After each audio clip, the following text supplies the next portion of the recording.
Expirant, je sais que j'expire. Expirant, inspirant, expirant.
Conscient de la qualité de mon inspiration, j'inspire. Conscient de la qualité de mon expiration, j'expire. Conscient de la qualité, inspirant. Conscient de la qualité, j'expire.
Conscient de mon corps, j'inspire. Relaxant mon corps, j'expire. Conscient, relaxant.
Relaxant mon corps, j'inspire.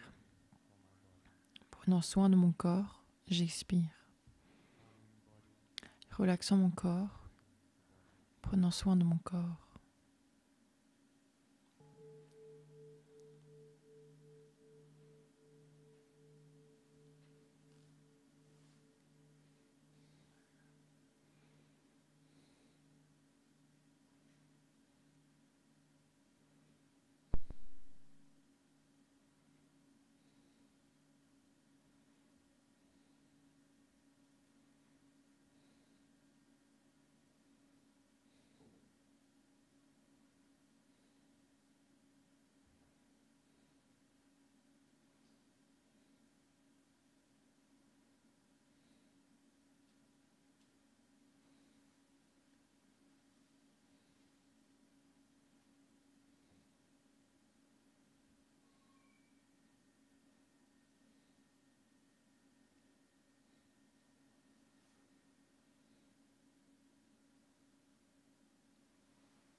Cher Sangha, écoutons 3 sons de cloche et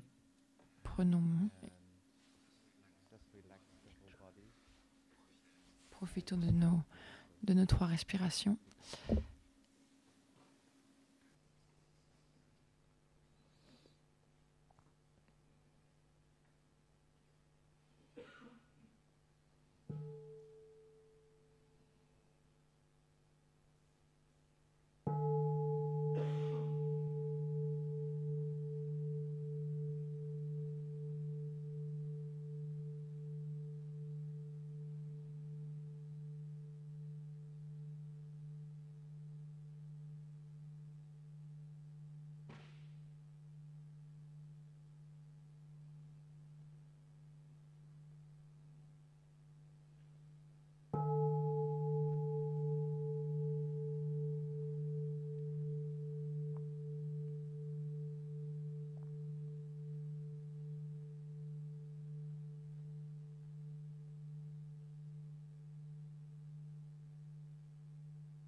Chère Thaï, chère communauté, aujourd'hui, c'est le 18 novembre 2021 et nous sommes au hameau du Bas, dans l'Assemblée des Stars, le hall de mutation, lors de la retraite des pluies 2021. Aujourd'hui, c'est le 10e enseignement du Dharma pour nos amis laïcs, ce qui signifie nous approchons la fin de la retraite des pluies, parce que nous avons seulement 3 mois. Aujourd'hui, nous avons notre frère à la cloche de Portugal qui me soutient en invitant la cloche pour la Sangha.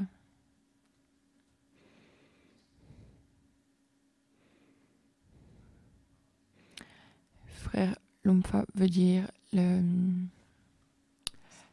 l'essence du Dharma. Et pour moi, si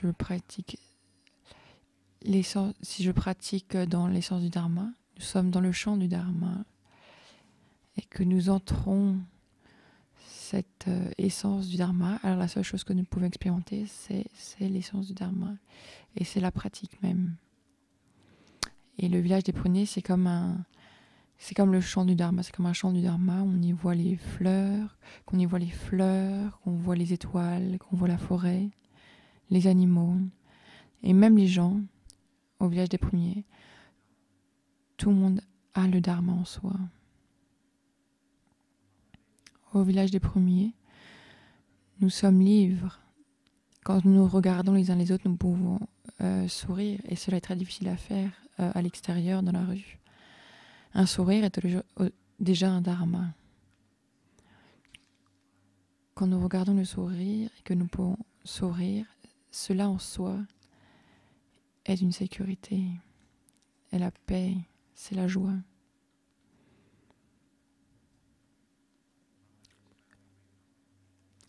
Au village des pruniers, quand nous nous réveillons le matin, nous avons un gatha où nous sourions, parce que quand nous sourions d'une manière inconsciente, on se sent en sécurité. Et ça, c'est quelque chose que nous aimerions cultiver chaque jour, la sécurité. Au village des pruniers, nous exprimons le sentiment de sécurité de cette manière. Je suis arrivé, je suis à la maison. Et quand nous arrivons et que nous sommes à la maison, nous nous sentons en sécurité. Et notre adresse de notre maison, c'est le moment présent. Donc nous pouvons aussi dire, quand nous sommes dans le moment présent, que nous avons de la sécurité.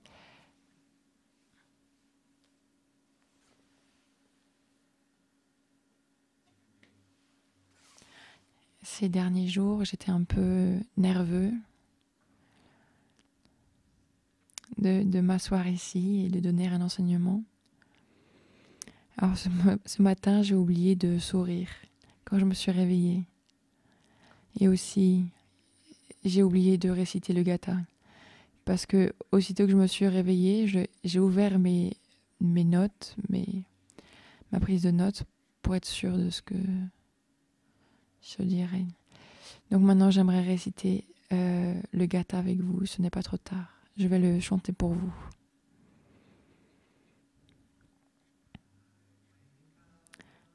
Je me réveille ce matin. Je souris. 24 heures sont devant moi.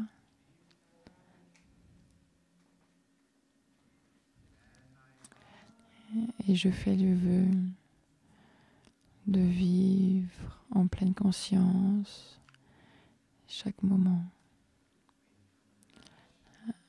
avec compassion. Je regarde tous les êtres. Me réveillant ce matin, je souris. Il y a 24 toutes nouvelles devant moi. Je fais le vœu de les vivre pleinement. Avec compassion, je regarde tous les êtres. In Indonesian.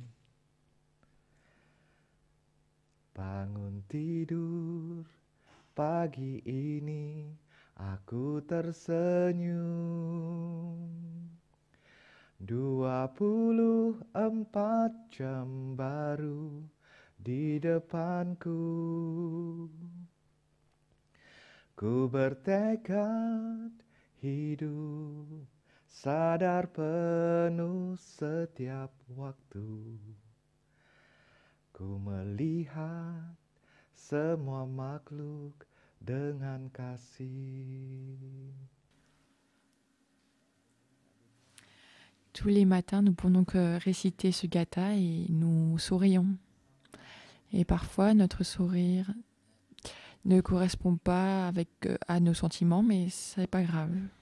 Parce que normalement, quand on sourit, c'est parce que notre esprit se sent heureux et nous sourions. Mais à ce moment, nous pouvons aussi sourire pour notre esprit. Le corps peut aussi offrir un signe de bonheur à notre esprit pour qu'il se sente heureux. Donc dans l'autre sens, cela marche aussi. Pas vrai, parce que quand nous nous sentons heureux, nous sourions.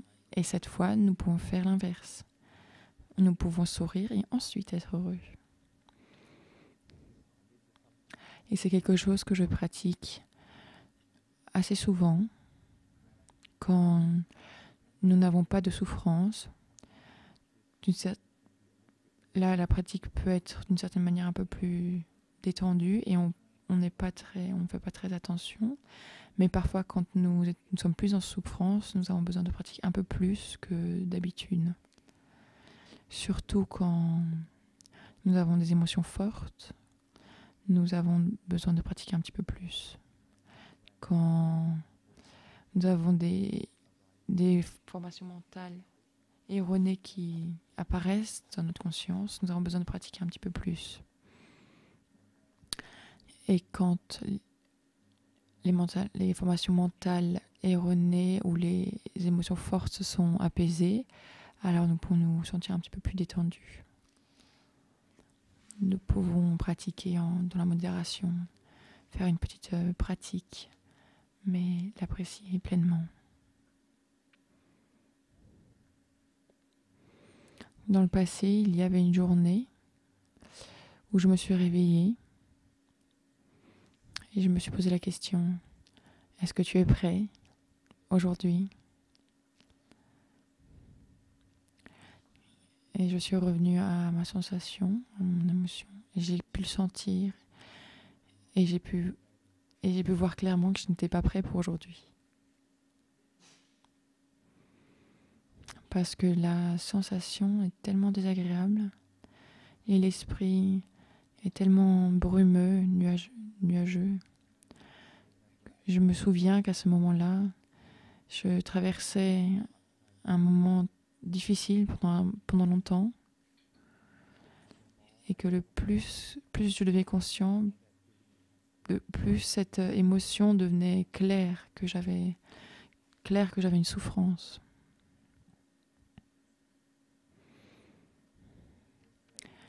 Et c'était très frustrant parce que je ne savais pas quoi faire, parce que j'avais l'impression que la pratique n'aidait pas. Il me semblait que plus je respirais, plus je me sentais angoissée, plus je me sentais apeurée. Parce que mon émotion devenait de la colère. Et la seule chose que je voulais faire, c'était trouver une aiguille. Si je peux la piquer en moi et laisser cette émotion partir, la laisser. Mais malheureusement, ça ne se passe pas comme ça.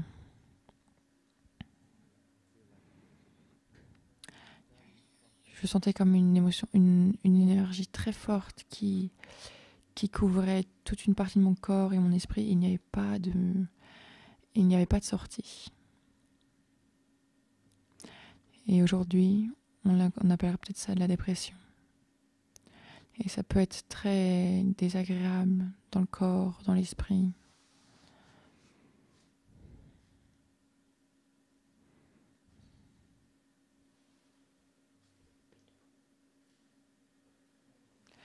Et pratiquer avec la Sangha, juste suivre les activités tous les jours. Je peux sentir que l'énergie collective m'a donné des réalisations, des compréhensions à ce moment-là. Ce qui est venu dans mon esprit, j'ai pensé, j'ai combattu cette émotion pendant un certain temps. Peut-être que maintenant je devrais plus combattre, mais je devrais être courageux et ressentir cette douleur.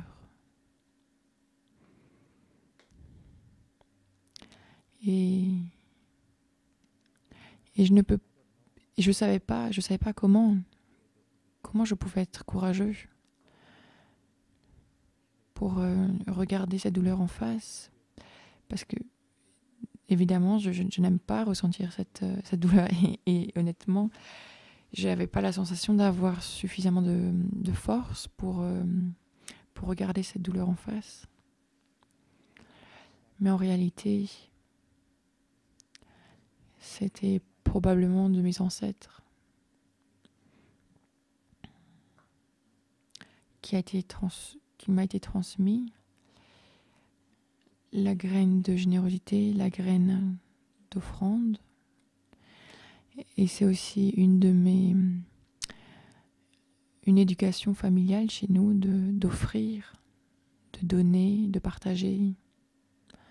Et à ce moment, la graine de générosité est apparue en moi. Et cette générosité est un esprit volontaire de souffrance. Comme quand vous voyez quelqu'un qui soulève quelque chose de lourd et vous voyez que cette personne est frêle, automatiquement vous avez cette générosité qui apparaît, qui se manifeste en vous et naturellement vous voulez aider cette personne et lui demander est-ce que je peux soulever cette chose pour vous, et c'est ce genre d'état d'esprit. Donc c'est comme ça que je me suis parlé. Est-ce que je peux être volontaire de souffrir? Et j'ai vu que c'était la seule manière à ce moment-là d'être volontaire de ma souffrance. Alors j'ai parlé à ma souffrance. J'ai envie d'être volontaire. Je me rends volontaire pour pouvoir te ressentir tous les jours, à chaque instant. Et d'une certaine manière, cet état d'esprit de la générosité m'a aidé à embrasser la douleur, à accueillir la douleur. Donc parfois, lors de la méditation du repas, j'ai cet état et je sens, je suis en train de souffrir. Mais ce n'est plus très grave parce que je me suis déjà rendu volontaire. Et cette générosité a un très grand pouvoir. Elle peut supporter, elle peut porter l'émotion. Et en même temps, je peux voir que cette générosité contient aussi la compassion. Et surtout la compassion envers moi-même. Et ainsi, je n'ai plus besoin de combattre et être dans la douleur en même temps. À travers cette pratique, je me suis rendu compte que seule la générosité n'est pas suffisante. J'ai aussi besoin d'autre chose. Parce que ma générosité, si je ne donne pas l'énergie, si je ne la nourris pas, peut-être que ma générosité va s'arrêter, va me laisser tomber à cause de la douleur. Mais comme le titre de notre enseignement aujourd'hui, l'énergie de pleine conscience ne peut que aider, elle ne peut rien faire, elle ne peut que aider à reconnaître ce qui se passe dans le moment présent.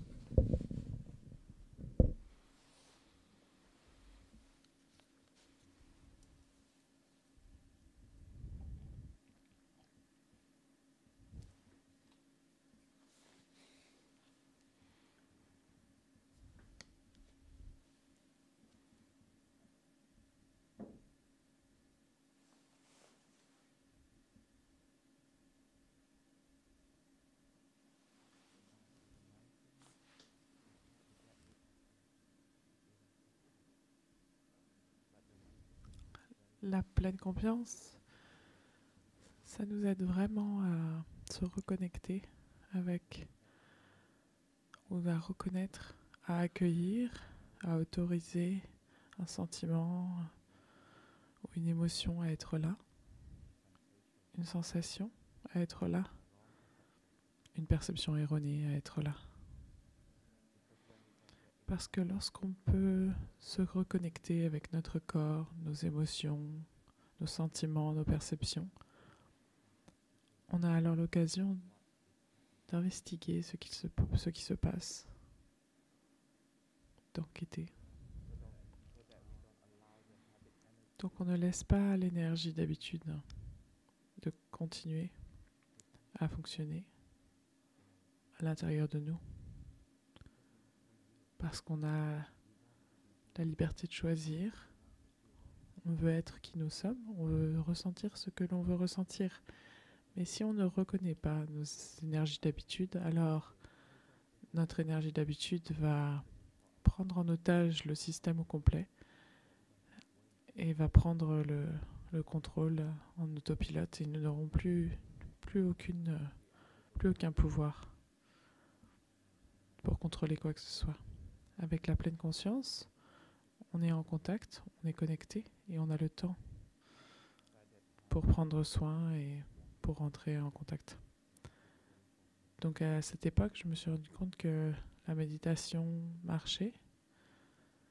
La marche méditative était une bonne manière de générer la pleine conscience pour que ma générosité puisse continuer. Parce que lorsque je me sens vraiment anxieux, lorsque j'ai vraiment peur, lorsque le sentiment, l'émotion est très douloureuse, j'avais l'impression que je ne pouvais pas rester assis, sans bouger. J'avais un sentiment dans le passé, si je m'asseyais et j'arrêtais de bouger, je serais dépassée parce que je ne me faisais vraiment pas confiance. Donc j'ai choisi de faire la marche méditative.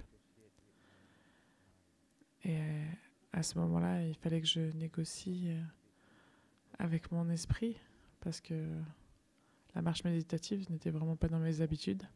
Donc mon esprit était vraiment fâché. Parce que si je voulais marcher dans la pleine conscience partout où j'allais, je n'avais pas assez de pratique. Mon esprit oubliait. Donc je m'asseyais. Je me disais, est-ce que tu es OK ? À partir de maintenant, partout où on va aller, on va le faire en pleine conscience. Et j'ai écouté et j'ai entendu vraiment clairement la réponse. Non, je pense pas que tu puisses. J'ai entendu ces mots-là. Et donc j'ai dit, OK, est-ce qu'on peut essayer une année ? Non. À la fin de la négociation, j'ai réussi à dire 3 mois. Et quand j'ai dit 3 mois, mon esprit était vraiment très heureux. Je dis, ok, je peux marcher en pleine conscience pendant 3 mois sans pression. Donc chaque pas, c'est de la joie. Je ne suis pas en train de forcer quoi que ce soit, c'est vraiment de la joie et je marchais avec mon habitude. Donc j'ai marché comme ça, j'ai marché ainsi. Après 1 mois, 2 mois, 3 mois, je me suis rappelé, il faut que j'accueille ce sentiment pendant 70 jours. Et tous les matins, je me réveillais, est-ce que tu es prêt ? Non. Et il fallait que je me rappelle, mais si, tu as suivi, il y a la marche méditative, donc t'inquiète pas. Et j'ai pratiqué comme ça. Et après 1 mois, j'ai pu constater qu'il y avait quelque chose d'extrêmement nourrissant dans mes pas. Et c'est la première fois que j'ai rencontré un sentiment agréable dans mon corps. Et à partir de ce moment-là, j'ai vraiment pu profiter des pas. Et je pouvais nommer très facilement ces pas.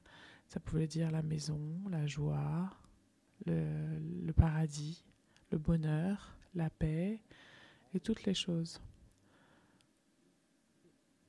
Toutes les formations mentales formations mentales plaisantes étaient avec ces sentiments. Et donc ces formations mentales, dès que je rentrais en contact avec ces émotions plaisantes, je pouvais retourner à la pleine conscience. C'est comme ça que j'ai nourri mon esprit. Et après 1 mois, 70 jours, plus de 2 mois, j'ai commencé à être calme. Et je me suis dit, peut-être que maintenant, c'est l'occasion de contempler, de poser des questions.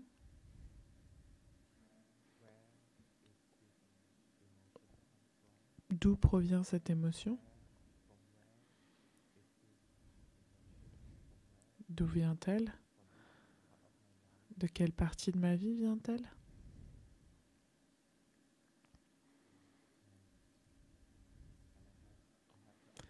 Et il faut que j'autorise et que je donne du temps pour que la réponse puisse émerger.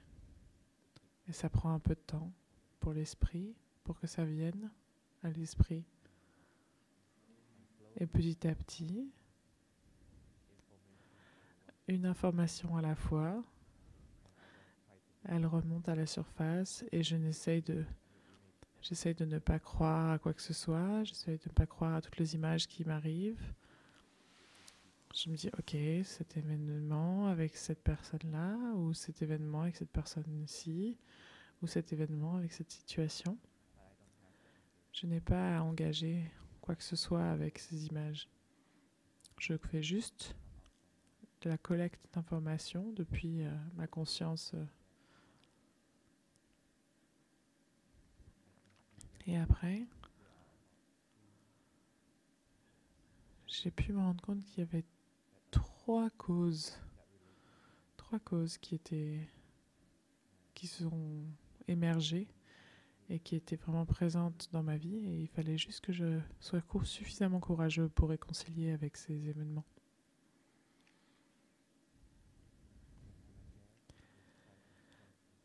Et je pense que c'était des événements suffisamment importants pour que cela devienne de la souffrance dans ma vie.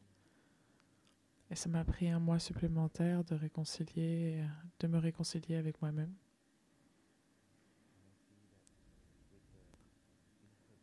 Et j'ai vu que avec l'inter-être qui était présent, si l'inter-être était présent dans la réconciliation, alors c'était beaucoup plus simple. Et une des informations que j'ai obtenues, c'était que je n'aime pas mon père. Et j'ai toujours eu l'impression qu'il était irresponsable. Et j'ai eu l'impression à ce moment que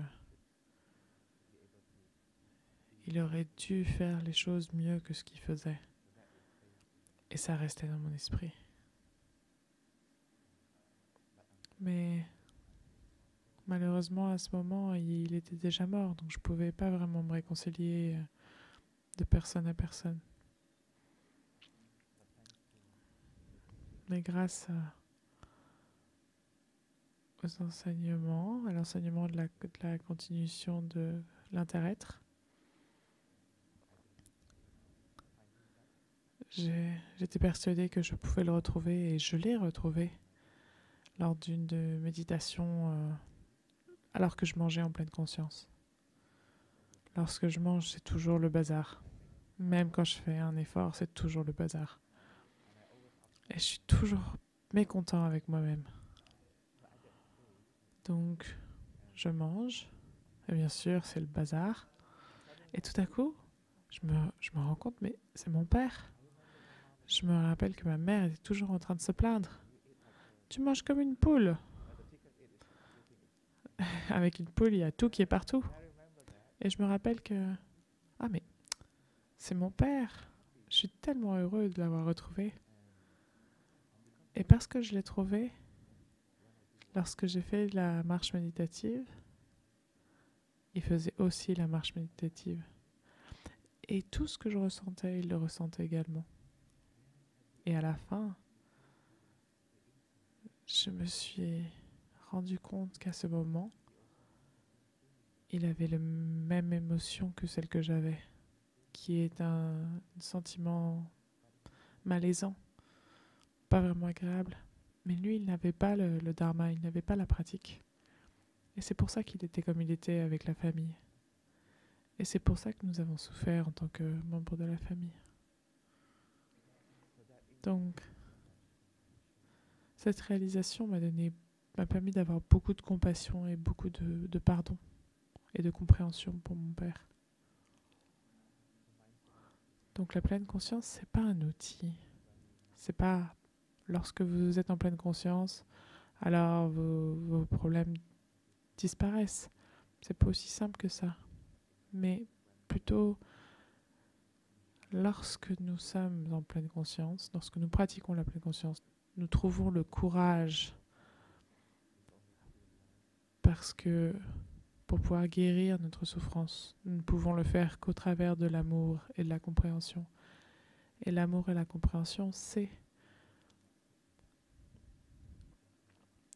ce qui est important, particulièrement avec la connectivité, avec l'inter-être, pour qu'on soit toujours avec les autres, qu'on soit toujours avec les autres, et qu'on puisse guérir, que ce soit du passé, mais nous pouvons aussi guérir le futur. Et là, on va écouter un son de cloche.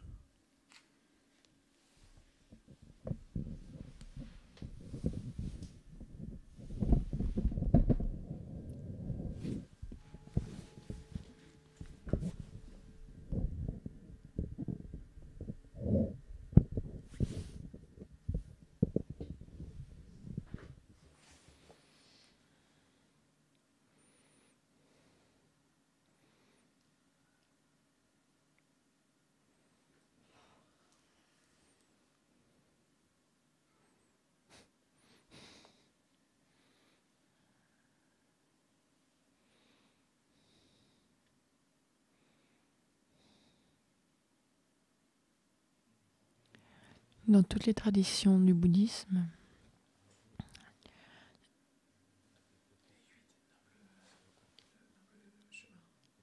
les 8 nobles chemins sont les chemins pour tous.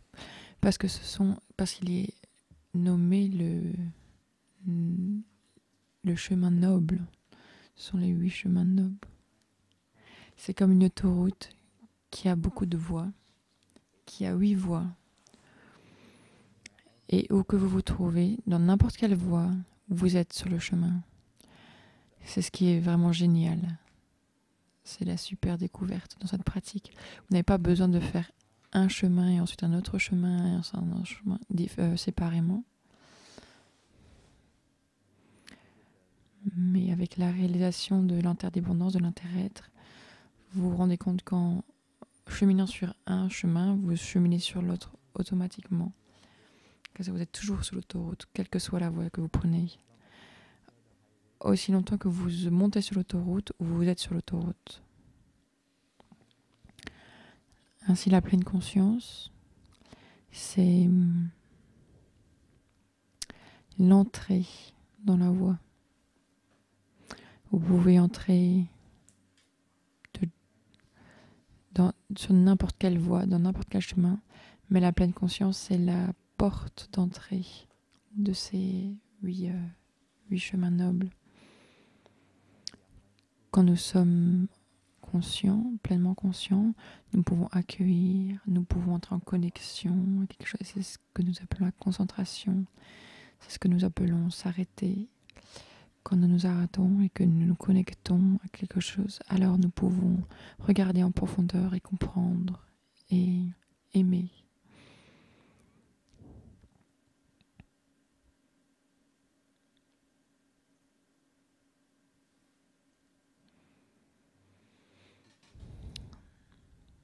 Notre maître. Et il y a une citation ici que je vais vous lire. La pleine conscience nous aide à reconnaître ce qui se passe dans le moment présent.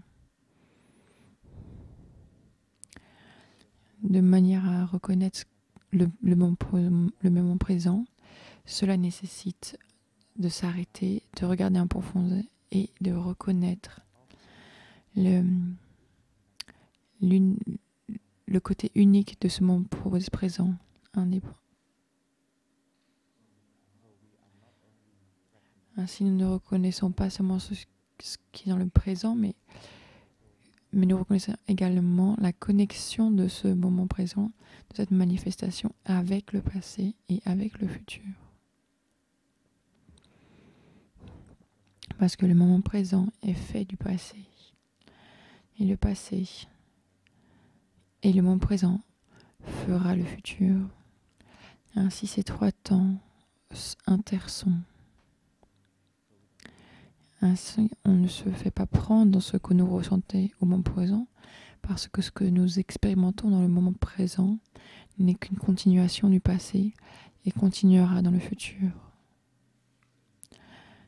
Donc si nous pouvons prendre soin du moment présent, on peut guérir le passé et on peut également guérir le futur. Guérir le futur veut dire que nous pouvons prévenir la future souffrance. Et nous avons un chemin très clair de pratique pour générer la pleine conscience. Nous avons Anapanasati Sutra du Majjhima Nikaya. Nous avons Satipana Sutra du Majjhima Nikaya également, et dans le livre du sutra. Et ces deux sutras nous apprennent comment on peut générer la pleine conscience en nous-mêmes. Et en nous, nous avons le corps et l'esprit. Et ce sutra est très détaillé. Il explique même que la conscience a 4 parties. L'esprit a les sensations, les formations mentales, les perceptions et la conscience. Ainsi, nous pouvons générer l'esprit de pleine conscience dans ces 4 parties, car toutes ces parties nous constituent. Ce sont les 4 parties, les 4 skandhas. Nous pouvons générer la pleine conscience quand nous revenons à notre respiration, parce que notre respiration est également notre corps. Nous pouvons générer la pleine conscience à travers nos muscles, nos sens somatiques, nos tensions, notre détente. On peut entrer en connexion avec des aspects physiologiques de notre body, de notre corps, des actions. On peut également entrer en relation, être conscient de ce que notre corps, de quoi est fait notre corps, de l'air, de la terre, de l'eau, du soleil, de l'espace, etc. Nous pouvons également entrer en relation avec notre corps à travers les parties de notre corps, de la tête aux pieds. Et ça, c'est très intéressant. C'est un exercice très intéressant. Quand je pratique cela, quand il y a quelque chose également dans l'ouverture du lotus, à l'inspire, je sens le lotus s'ouvrir sur mes cheveux, et à l'expire, je le sens se refermer.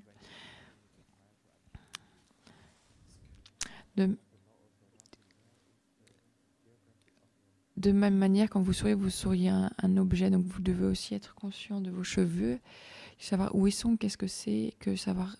Et ainsi, nous menons notre esprit en haut de notre tête et nous sentons nos cheveux. Et de la même manière, quand nous sommes conscients de nos yeux, nous amenons notre conscience à nos yeux, la concentration à nos yeux. Donc nous sommes conscients et attentifs à quelque chose, à un objet. Et quand nous pratiquons de manière profonde cet exercice, chaque partie de nos organes peuvent nous donner des informations, peuvent nous donner des réalisations, des compréhensions et du bonheur. Conscient de mes dents, j'inspire, je suis heureux, expirant, je suis conscient de mes dents. Et à ce moment, nous nous rendons compte que nos dents sont également nos organes de digestion. Ce sont également nos os. C'est ce qui vient de notre corps. Et la meilleure partie, c'est que quand elles ne sont pas douloureuses, alors on comprend elles ne sont pas douloureuses. Mes dents ne sont pas douloureuses. Et ça peut nous procurer du bonheur.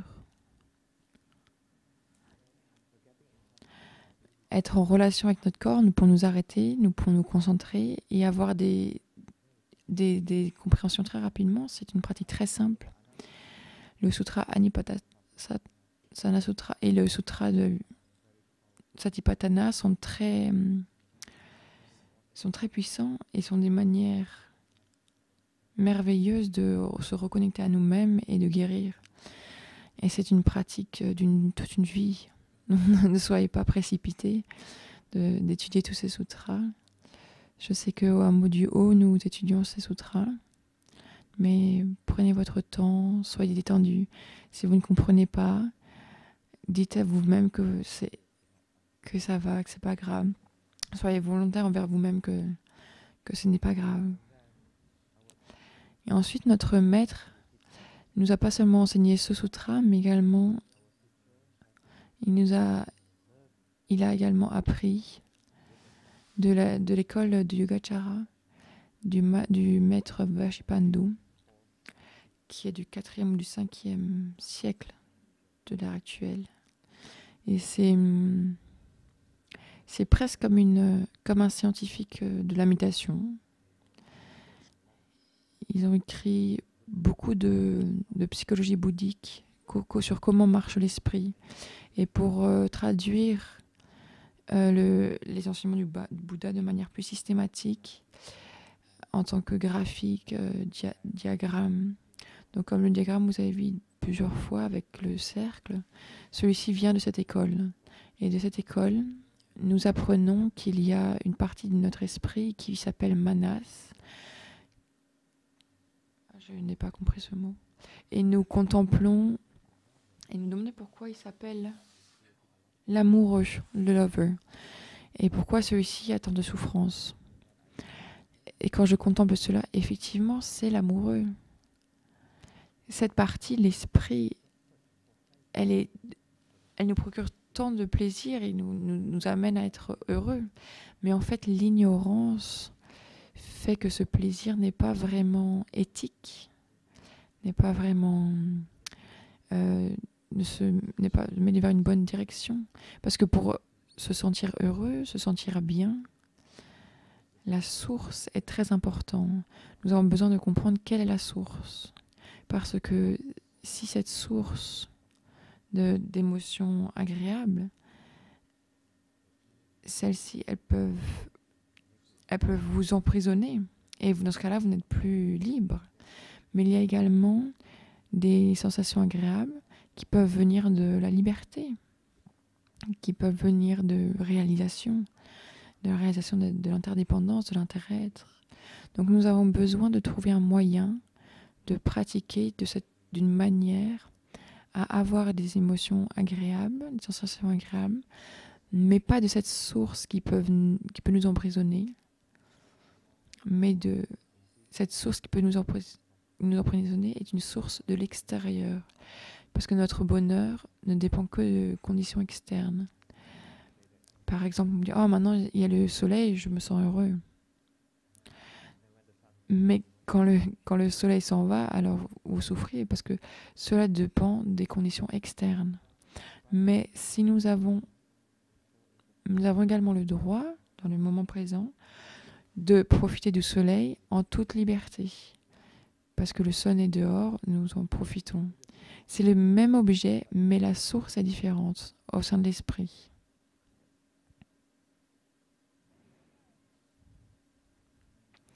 Et parce que cette partie de l'esprit veut que nous nous sentions heureux, mais n'a pas de réalisation, alors on continue de souffrir.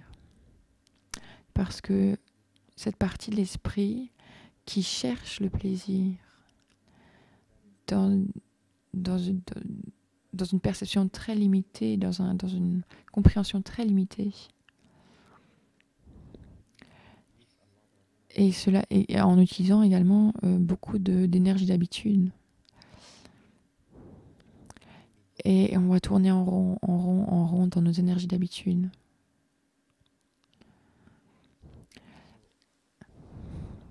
Donc avec la pleine conscience, nous pourrons reconnaître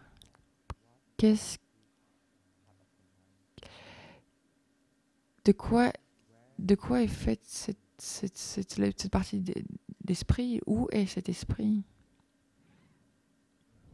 dans nos actions? Nous avons envie de trouver ceci avec la pleine conscience, de reconnaître que c'est une énergie d'habitude et que nous voulons la transformer avec du temps, pas en la combattant, mais avec la compassion, nous l'accueillons, nous la reconnaissons et nous la transformons.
Cette partie de l'esprit a accès aux expériences non positives que nous avons eues. Ça a aussi accès aux bonnes expériences que nous avons eues. C'est pour ça que nous pouvons nous attacher aux bonnes expériences très rapidement et que nous pouvons fuir loin de nos mauvaises expériences très rapidement si nous ne sommes pas conscients. Parce que cette partie de l'esprit n'est pas consciente, c'est l'inconscient. Il n'y a pas de modération. Elle ne veut pas savoir que la souffrance, ce n'est pas bon pour notre bonheur. Elle ne veut pas savoir que nous pouvons utiliser notre souffrance pour générer de la compassion. Bien sûr qu'on ne recherche pas la souffrance, mais la souffrance est là. Cette partie-là ne sait pas la nature inter-être du présent, du passé et du futur, et c'est pour ça que nous sommes cristallisés. Donc avec la pleine conscience, nous pouvons aider à illuminer notre conscience, à éclairer notre conscience pour que nous puissions voir ce qui se passe.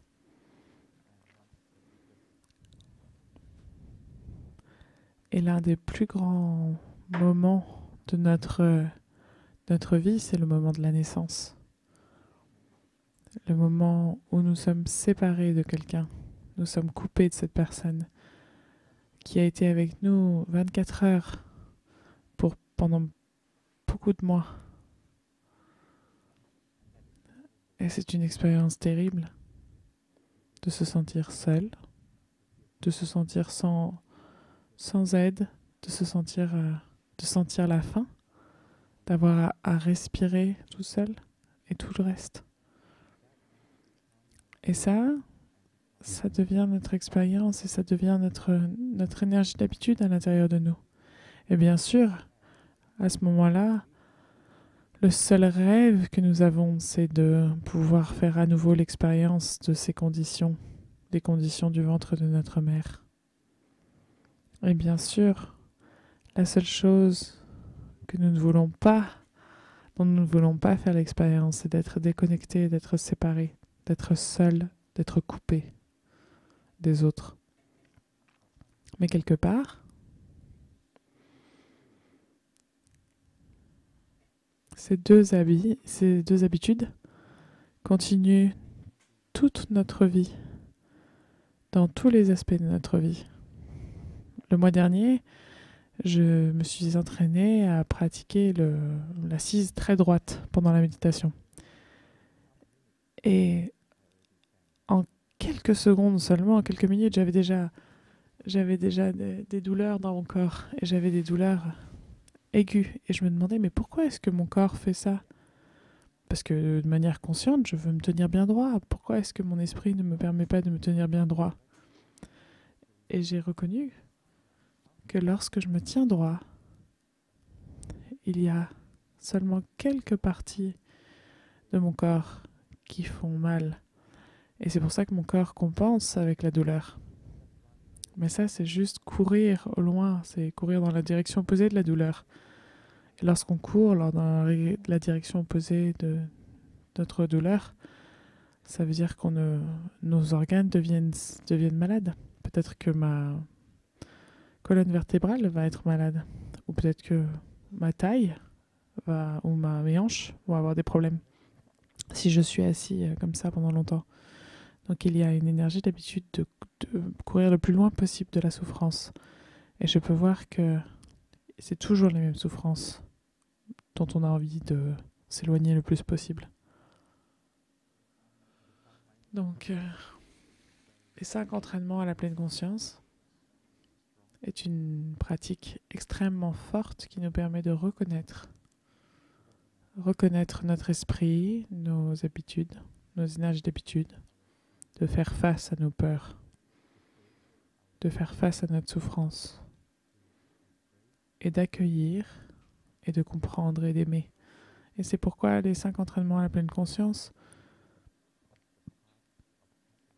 c'est toujours comparé au cheminement qui nous mène au bonheur et à l'amour. Parce que les 5 entraînements en eux-mêmes, contiennent la pleine conscience, la concentration et la connaissance. Si vous voulez faire l'expérience de ça, vous lisez les 5 entraînements à la pleine conscience et vous choisissez la partie que vous n'arrivez pas à faire et vous essayez de pratiquer. Et vous verrez que vous allez avoir besoin de la concentration, vous allez avoir besoin des révélations pour pouvoir transformer les actions.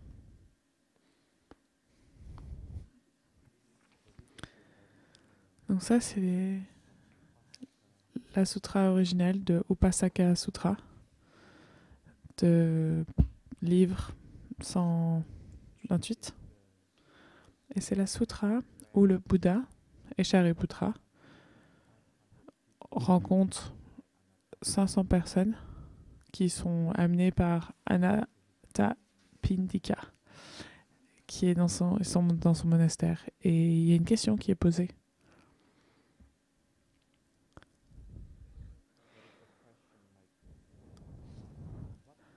La question, c'est qu'est-ce qui peut nous rendre heureux dans le moment présent ? Donc, heureux dans le moment présent, c'est d'être libre des énergies d'habitude et d'être brave, d'être courageux. Lorsque j'ai trouvé cette sutra, j'étais tellement heureux et je l'ai comparé avec nos enseignements, nos entraînements à la pleine conscience. C'est vraiment proche.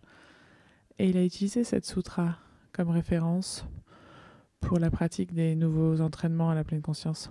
Parce que dans beaucoup de traditions du bouddhisme, nous connaissons seulement les 5 entraînements où il ne faut pas tuer, il ne faut pas voler, il ne faut pas se conduire mal avec le sexe, il ne faut pas mentir et il ne faut pas consommer de drogue ou consommer des choses toxiques. C'est trop simple, c'est très compliqué à comprendre, à saisir. Et quand j'ai lu cette sutra, j'ai vu que le Bouddha donne énormément d'explications. Donc, si vous le voulez bien, nous allons regarder ensemble. Nous allons regarder ensemble la partie où il parle de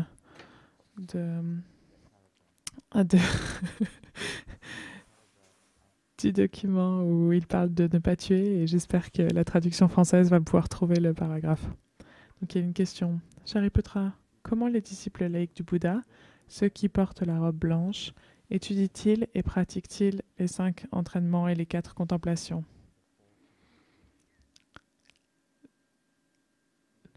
Donc ça, c'est le paragraphe. Les disciples du Bouddha s'abstiennent de tout acte meurtrier. Ils mettent fin aux actes meurtriers. Ils se débarrassent de toute arme.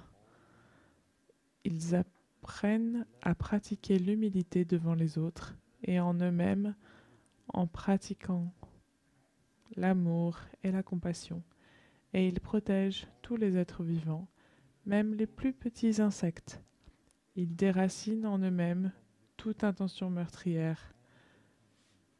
C'est ainsi que les étudiants laïcs du Bouddha étudient et pratiquent le premier des 5 entraînements. Donc c'est assez complet. Mais à cette époque, il y a 2000 ans, c'est très approprié. Mais aujourd'hui, il faut qu'on donne beaucoup plus d'informations. Et donc on va lire la version du village des pruniers. Conscient de la souffrance provoquée par la destruction de la vie, je suis déterminé à cultiver ma compréhension de l'inter-être et ma compassion afin d'apprendre comment protéger la vie des personnes, des animaux, des plantes et des minéraux. Je m'engage à ne pas tuer, à ne pas laisser tuer et à ne soutenir aucun acte meurtrier dans le monde, dans mes pensées ou dans ma façon de vivre. Je comprends que toute violence causée notamment par le fanatisme, la haine, l'avidité, la peur, a son origine dans une vue dualiste et discriminante. Je m'entraînerai à tout regarder avec ouverture, sans discrimination ni attachement, à aucune vue, ni à aucune idéologie, pour œuvrer à transformer la violence, le dogmatisme qui demeure en moi et dans le monde. Et cette phrase, nous l'avons composée afin qu'elle puisse être pertinente pour le monde dans lequel nous vivons. Et probablement que dans le futur, ce sera de plus en plus long. Et si on peut, si l'homo sapiens peut se transformer en homo conscience, on pourra enlever cet entraînement parce qu'il n'y aura plus de violence. Donc cet entraînement peut changer à n'importe quel moment en fonction du monde dans lequel nous vivons.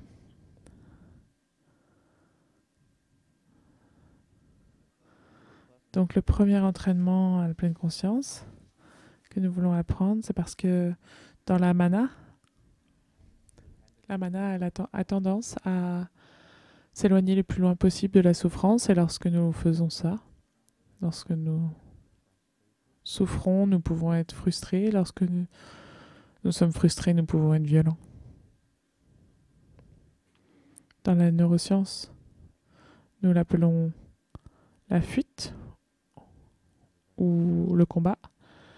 Nous pouvons nous battre et nous pouvons être très violents. Et c'est pour ça que nous avons besoin que cet entraînement soit complètement conscient de la manière dont nous pensons. Et le deuxième entraînement, c'est le vrai bonheur.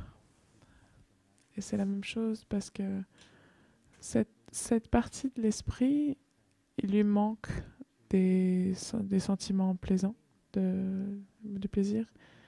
Donc il faut qu'on s'entraîne à obtenir des sentiments plaisants de la bonne source.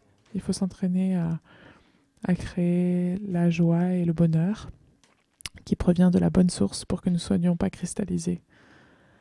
La relaxation profonde, c'est une très bonne pratique pour générer des sentiments plaisants parce qu'il n'y a rien à faire. Il faut juste s'allonger, ressentir son corps, laisser aller toute la tension Et la seule manière de laisser aller cette tension, c'est de la trouver, c'est de respirer dans la tension.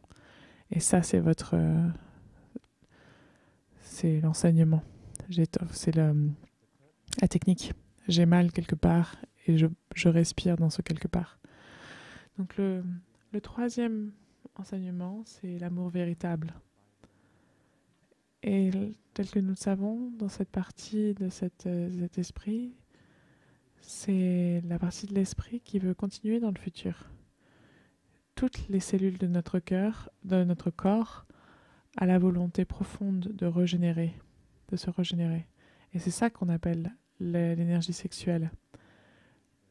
Combinée avec la mauvaise expérience d'être coupé d'eux, d'être séparé, d'être seul, cette combinaison ne fonctionne pas très bien. Lorsque nous avons un sentiment de profonde solitude, d'être coupé des autres, nous ne ressentons pas l'affection, nous ne ressentons pas l'intimité à cause de notre souvenir du passé. Et la volonté de vouloir se perpétuer dans le futur est telle que nous savons tous les êtres, les animaux, les plantes, lorsqu'ils veulent continuer dans le futur, ils ont d'une manière ou d'une autre une activité sexuelle. Donc ces deux choses, lorsqu'elles sont combinées,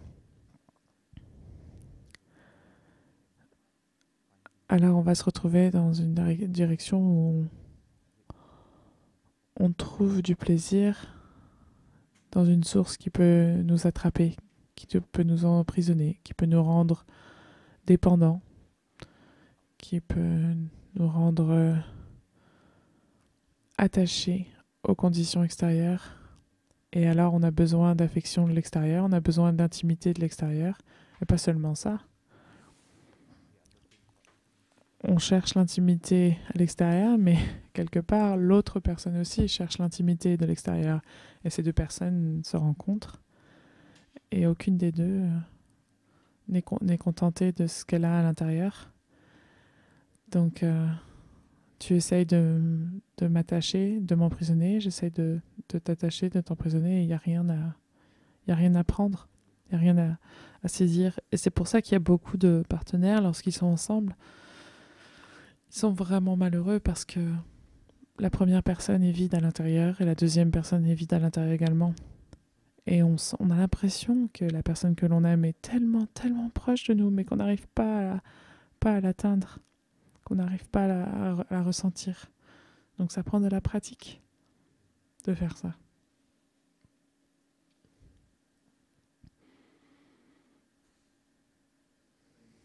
Donc dans cet entraînement, nous encourageons les gens, ou tout un chacun qui pratique le troisième des entraînements de la pleine conscience. Nous voulons que les personnes pratiquent l'amour véritable.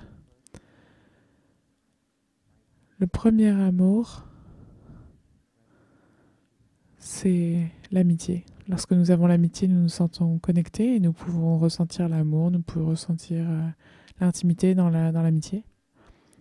La deuxième manière d'aimer, c'est karuna, la compassion, où l'on peut se connecter avec notre souffrance et nous ressentons le soin de nous-mêmes. Dans cette méditation, nous disons « je prends soin de moi ». Et si je peux prendre soin de moi, je peux aussi prendre soin des autres. La troisième manière d'aimer, c'est la joie. On veut offrir de la joie. Et si on peut être joyeux envers nous-mêmes, on peut être aussi joyeux pour les autres. Si on n'arrête pas de se juger, je ne suis pas assez bien, il faut que je fasse plus, etc., etc., alors quelque part, on va faire la même chose avec les autres. On va s'attendre à ce que les gens fassent certaines choses, à ce qu'ils soient d'une certaine manière. Donc on essaye de s'aimer avec joie, on essaie de se pardonner, et alors seulement on peut pardonner aux autres. Et ça, c'est une connexion très intime. Lorsqu'on se pardonne à nous-mêmes et qu'on pardonne à l'autre, alors il y a une très forte sensation d'intimité. Le quatrième entraînement, c'est sur la parole aimante et l'écoute profonde. Et donc, regardez comment nous communiquons, parce que notre communication vient des émotions erronées, d'émotions très fortes. Lorsque nos émotions sont très fortes, nos mots peuvent être aussi très forts. Et peut-être, parfois, nos mots sont comme des poignards qui percent l'autre. Et ça fait des blessures dans le cœur de l'autre au travers des mots. Donc ça, c'est la formation que nous voulons avoir pour... nous voulons nous concentrer sur notre colère. Lorsque nous sommes en colère, nous ne parlons pas. Ça ne veut pas dire que je n'ai pas le droit de me mettre en colère. J'ai toujours le droit de me mettre en colère. Et je me sens libre d'être en colère, mais je ne parle pas. Je prends soin de cette colère. Je la ressens. Je lui permets de se manifester. Mon expérience avec ça, c'est lorsque j'arrête mon flot de parole. Le flot de parole s'arrête, mais alors le flot de parole mentale continue. Et il faut que j'écoute profondément et avec pleine conscience sur ce qui se passe. Je ne vais pas me juger, je ne vais pas dire tu ne devrais pas dire ça, tu ne devrais pas dire ceci. J'autorise tous les mots à se présenter. Et la manière dont je l'écoute, je lui dis vas-y, parle-moi. Et je peux voir que c'est ma violence. Je peux voir à quel point je suis violent.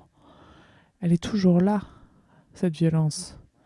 Donc tous ces mots violents, cela me permet de reconnaître que j'ai toujours cette violence et qu'il faut que je fasse très attention. Après que tous les mots se soient manifestés, alors je peux contempler et me réconcilier. Le 5 entraînement de la pleine conscience, c'est à propos de la consommation.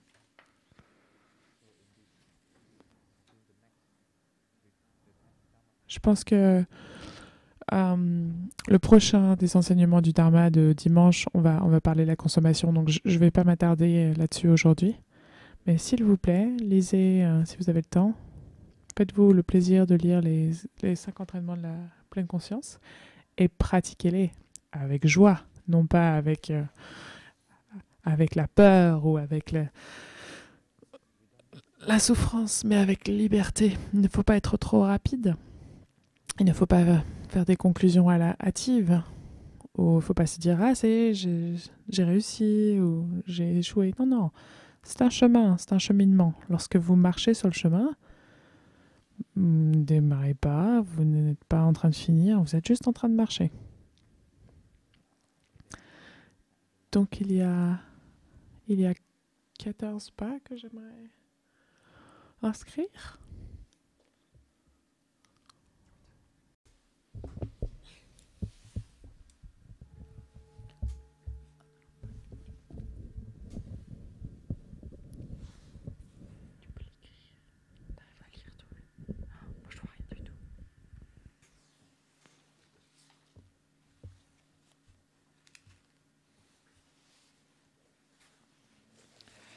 Donc, quand nous pratiquons les 5 entraînements de la pleine conscience, il y a certaines parties auxquelles nous devons pas prêter plus d'attention. La première, alors malheureusement, en interprétation, je ne vois pas le tableau, donc je vais vous laisser lire ce qui est marqué au tableau. Les 5 entraînements de la pleine conscience, nous pouvons dire que ce sont des éthiques appliquées, quelque chose que nous pouvons faire, quelque chose qui est pratique. Ce n'est pas quelque chose de théorique, mais pratique. Peut-être que maintenant, je ne peux pas le faire, mais je peux l'observer. J'ai cette énergie d'habitude, même depuis plusieurs années, jusqu'à ce que vous réussissiez à le faire. Donc ce sont des éthiques appliquées. Et quand nous pratiquons l'éthique appliquée, il y a 4 étapes que nous pouvons mesurer. Comment est ma pratique ? Tout d'abord, quand nous pratiquons l'éthique, la première chose que nous devons pratiquer, c'est de savoir comment se détendre. Parce qu'à chaque fois que nous sommes en connexion avec la violence, nous avons également de l'intensité en nous et nous avons besoin de nous détendre afin de pouvoir pratiquer les 5 entraînements de pleine conscience. toutes les injustices apparaissent. Et dès que nous ressentons de l'injustice, il y a forcément de la violence. Et c'est pour ça que nous devons continuellement nous pratiquer la détente pour que nous puissions continuer à pratiquer. La deuxième étape est de regarder en face nos émotions fortes afin de pouvoir nous apaiser et de regarder en face nos émotions fortes. Sans ces éléments, c'est très difficile d'appliquer les 5 entraînements à la pleine conscience dans notre vie. Et la troisième, c'est d'expérimenter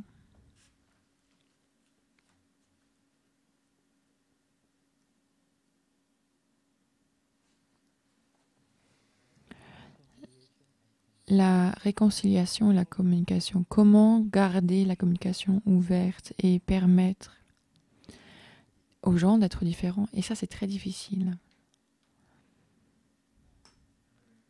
Et la réconciliation, la première réconciliation, c'est celle avec nous-mêmes, avec notre famille, avec nos amis, avec notre habitude, nos habitudes. Et ensuite, nous pouvons continuer avec d'autres personnes. Et comment on peut garder cette communication. Surtout aujourd'hui, tout le monde a ses propres pensées et a cette envie d'être entendu. Et d'une certaine manière, nous comparons nos pensées avec celles des autres. Et ainsi, nous créons tous toutes ces difficultés. Parfois, la communication peut être très fluide. Parfois, certaines ne peuvent pas. Quand ça ne peut pas être fluide, nous avons vraiment besoin d'être réveillés. Et de comprendre qu'il y a des différences et que c'est OK. Et qu'on peut s'arrêter là et que c'est pas grave.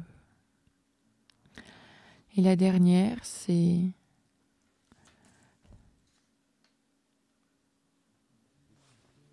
nous cultivons continuellement.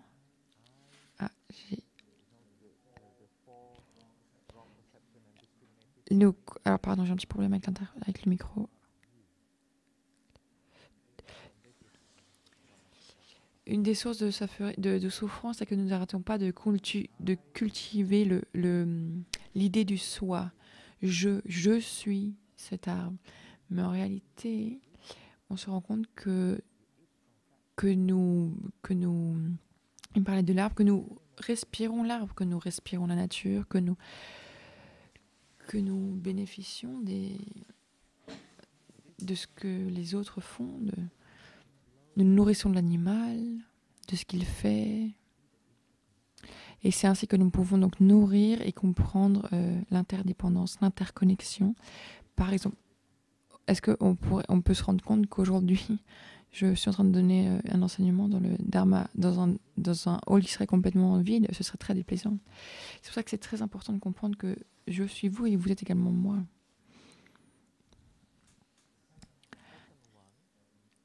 La deuxième étape à laquelle nous devons prêter attention, c'est que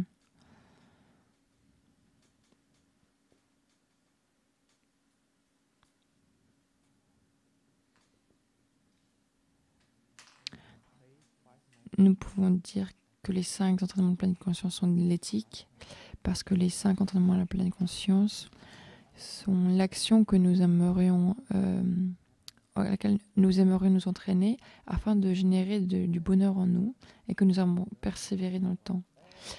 Et quand nous lisons sur toutes les différentes éthiques qui existent dans le livre, dans le kit de pleine conscience écrit par Thay, nous nous rendons compte qu'il y a 30 manières de penser, 30 manières de faire, de mener une action qui amène du bonheur.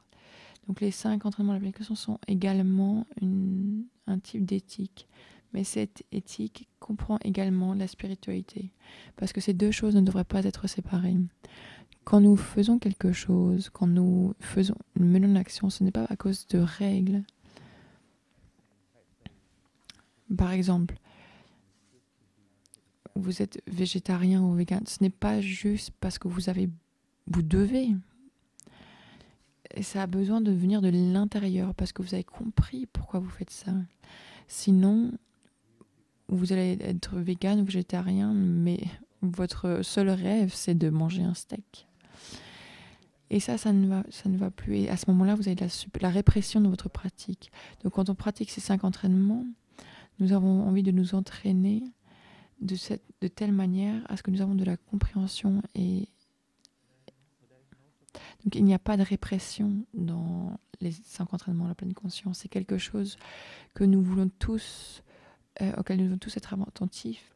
Si nous avons de la répression d'ailleurs, nous devons prendre cela, contempler cela et le prendre et le transformer. La 3e étape.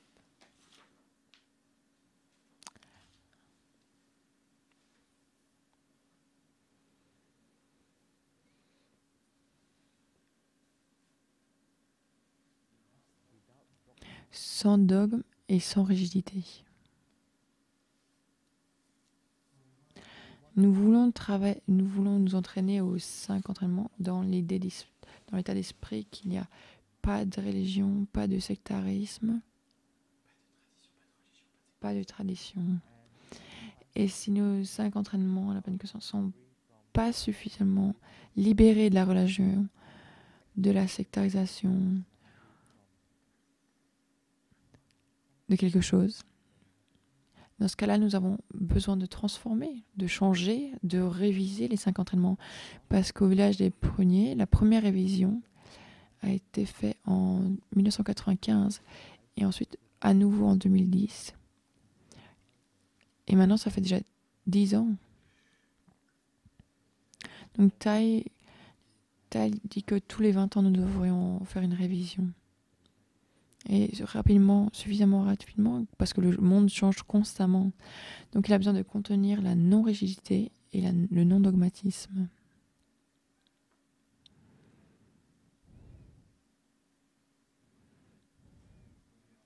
Donc nous ne pratiquons pas l'anthologie, que quelque chose n'est bon que par soi-même et que nous devons le faire et que nous devons l'appliquer. Mais nous avons besoin de combiner nos éthiques, combiner la déontologie avec les conséquences. C'est très difficile à dire en anglais. Avec la conséquentialité, je pense en français. Nous avons tous différentes perceptions jusqu'à ce que nous n'ayons plus de vue, de perception, plus de dogmatisme, plus de rigidité. Jusqu'à ce que nous soyons libérés. La collectivité. Est-ce que ça vous parle ? Donc on pratique les 5 entraînements. Nous avons envie d'être libérés d'un soi séparé. Nous avons besoin de regarder à une plus grande échelle quand nous pratiquons. Ce n'est pas moi qui a les bénéfices, mais ma famille elle profite également. Mon pays en profite de ma pratique. Ma société et le monde également profite de cela. Parce que je ne suis pas séparée de mes amis, je ne suis pas séparée de ma famille, de la société, de mon pays, du monde. Ils sont tous moi. Et nous regardons profondément, de plus en plus, et nous ne sommes pas séparés de la génération passée, ni de la génération future. Donc ce que je fais ici maintenant, en tant que moine, je suis également, je sais que si je pratique en tant que monk, en tant que moine, et que je suis heureux en tant que moine, alors je sais que j'apporte quelque chose à la génération future et qu'il y aura également un moine heureux dans le futur et il y aura également un pratiquant heureux dans le futur parce qu'aujourd'hui, je crée la génération future et en tant que Sangha, nous savons que nous restons 3 mois tous ensemble pas seulement ici, mais également nos amis à la maison. Plus de 1000 personnes pratiquent cela. C'est l'effet. Nous nous entraînons. Je ne sais pas combien d'enseignements nous avons dans cette retraite des plumes, mais tellement. Et chaque enseignement nourrit ou alimente une autre graine en nous. Et chaque fois que cette graine est touchée, nous changeons. Nous devenons très motivés à pratiquer. Nous pouvons transformer une certaine souffrance. Et ceci contribue à la collectivité dans le monde entier, parce que le monde a vraiment besoin d'un groupe de gens ou de plusieurs gens d'aller contre le courant. Parce que nous ne voulons plus être dans ce courant de discrimination. Nous ne voulons plus être dans la séparation, dans la violence. Et c'est pour ça nous nous rassemblons et faisons cet effort commun. Mais nous sommes toujours sur ce chemin de la discrimination, de la violence, bien sûr, de la séparation. Et c'est quelque chose que nous voulons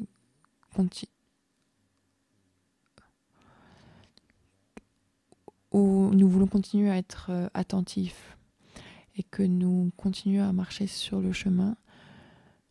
Le chemin lui-même est la paix, la joie et la liberté.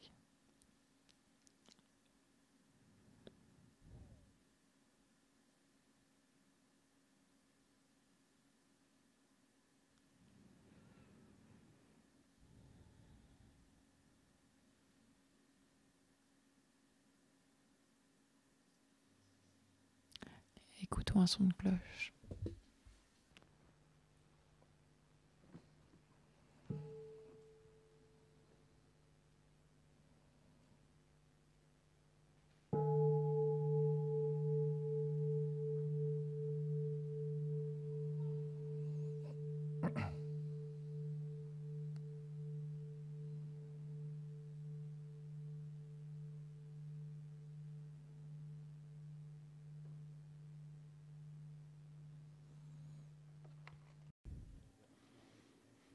Donc, les éthiques appliquées, avec les 4 étapes, ce sont les 4 c'est l'établissement des 4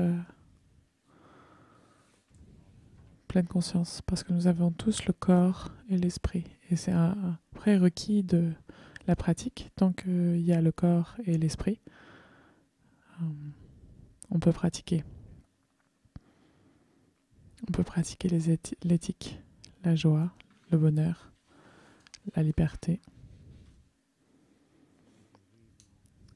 Si vous voulez vraiment explorer plus en profondeur les 5 entraînements à la pleine conscience, je vous conseille ce livre. J'ai lu ce livre et j'ai pas pu dormir parce que j'arrivais pas à le poser. J'arrivais pas à arrêter de lire ce livre. C'est le kit de survie de la pleine conscience. Avec l'éthique, on est capable de vivre ensemble en tant que famille humaine dans le monde. Pas seulement comme la famille humaine, mais la famille de la Terre. Parce qu'il faut qu'on se protège, qu'on protège l'humanité, qu'on protège les animaux, les végétaux et la Terre. Ça, c'est une ambition assez importante et on a vraiment besoin de beaucoup d'énergie pour ça. C'est pas une promesse, c'est pas une promesse théorique, c'est une action. Et pour pouvoir faire cette action, il faut vraiment qu'on invoque tous les noms des bodhisattvas afin qu'on puisse avoir le pouvoir. Et il ne faut pas compter sur nous. Il faut compter et pratiquer avec la Sangha, avec la communauté. Lorsque vous rentrez chez vous, après la retraite des pluies, trouvez une Sangha, créez une Sangha. Et ceux qui sont à la maison, ceux qui ont des les familles de Dharma, gardez vos familles de Dharma, ne soyez pas séparés. Et ceux qui n'ont pas encore de groupe de Dharma, du partage du Dharma, vous pouvez regarder sur notre site web, il y a un directoire, il y a un annuaire des sanghas. imhome.com.org imhome.org. Donc s'il vous plaît, allez sur ce site et trouvez une sangha sur ce site pour que notre pratique puisse continuer, parce que nous savons que c'est vraiment une pratique très importante et nous savons que nous ne pratiquons pas seulement pour nous-mêmes, bien sûr d'abord pour nous, mais après pour la plénitude et pour le monde. Notre maître dit que la pleine conscience, ça peut nous aider à survivre et à nous dépasser en tant qu'individu, mais aussi en tant qu'être vivant sur cette planète. Être humain. Donc, nous nous encourageons tous les uns les autres à pratiquer afin que nous puissions observer nos afflictions, nos peurs, notre violence. Parce que dans notre esprit, nous savons qu'il y a deux choses.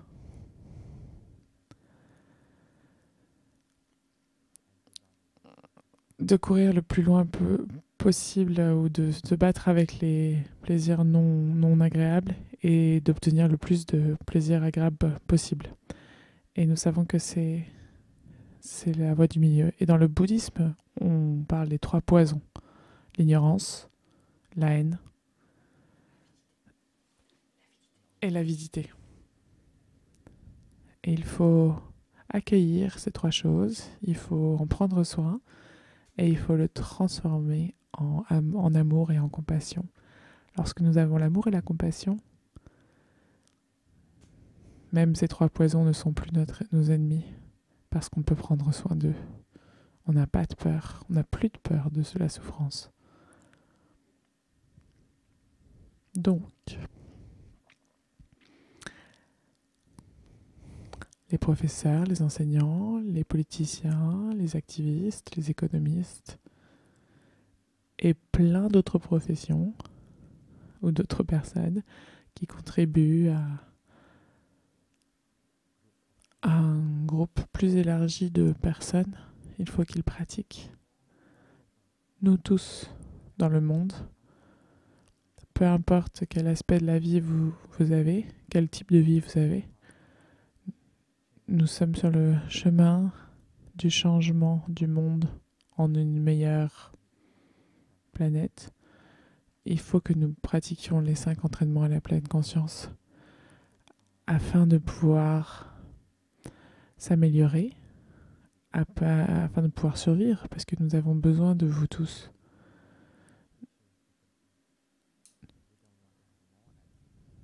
On veut pas plus que qu'il y ait plus d'enseignants qui fassent une dépression due au travail. On ne veut pas qu'il y ait plus d'activistes qui fassent une dépression due au travail. On veut que le plus important,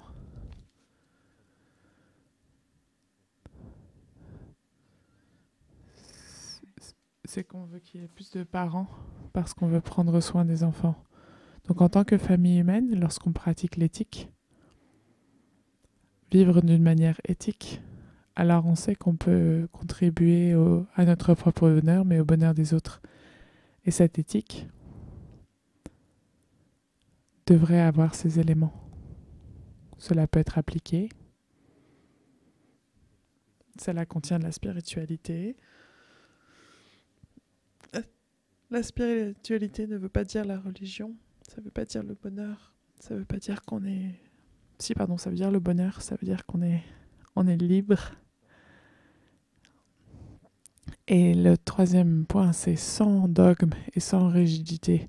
Il n'y a pas de succès, il n'y a pas d'échec dans la pratique. Et le dernier, c'est la collectivité. Nous le faisons en tant que communauté soudée. Et ça, c'est quelque chose que le village des Pruniers, auquel le village des Pruniers voudrait contribuer. On veut contribuer à la qualité de la parole mondiale, alors qu'on sait que les parlements du monde continuent d'évoluer. Nous voulons nous poser la question de qu'est-ce que nous voulons contribuer, à quoi voulons-nous contribuer et quel type de pratiques pouvons-nous offrir pour contribuer au bonheur intérieur. Et c'est notre contribution pour que nous puissions pratiquer. Et nous espérons que tous ensemble, nous allons pouvoir continuer la pratique. Merci de votre écoute. Et je voudrais inviter le frère Darfu à venir et à chanter une chanson pour vous qui va nous permettre de mettre fin à cette session. Et pour ceux d'entre vous qui souhaiteriez recevoir les 5 entraînements à la pleine conscience officiellement, nous allons avoir une cérémonie le 28 novembre au Hamodio.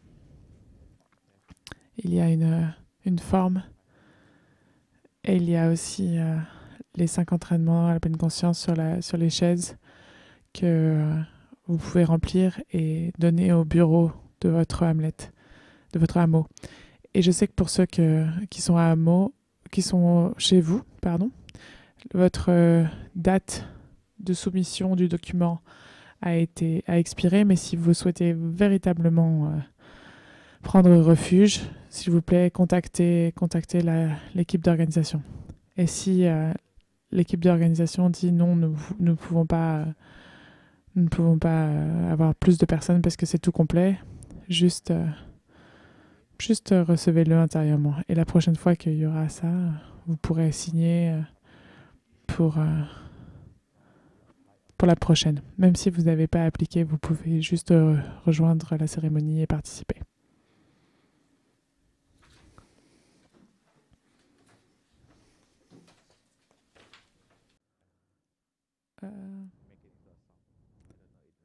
Il y a une sangha qu'ils ont combinée. C'est des gathas que j'ai mis ensemble pour créer une chanson.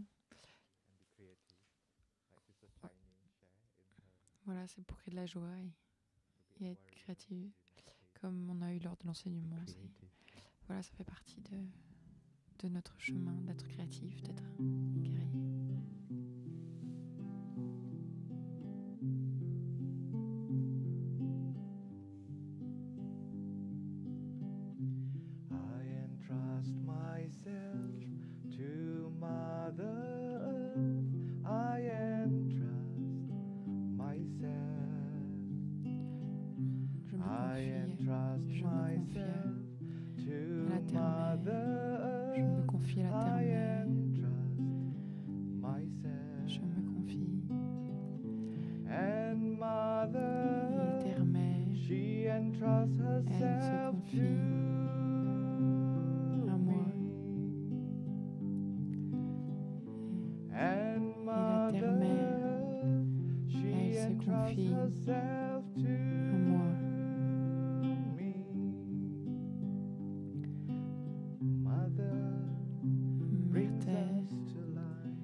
Nous sommes nés, nous mourrons dans chaque respiration. Nous sommes nés, nous mourrons dans chaque respiration. Dans chaque respiration. Dans chaque respiration. Dans chaque respiration. Dans chaque respiration. Tous ensemble.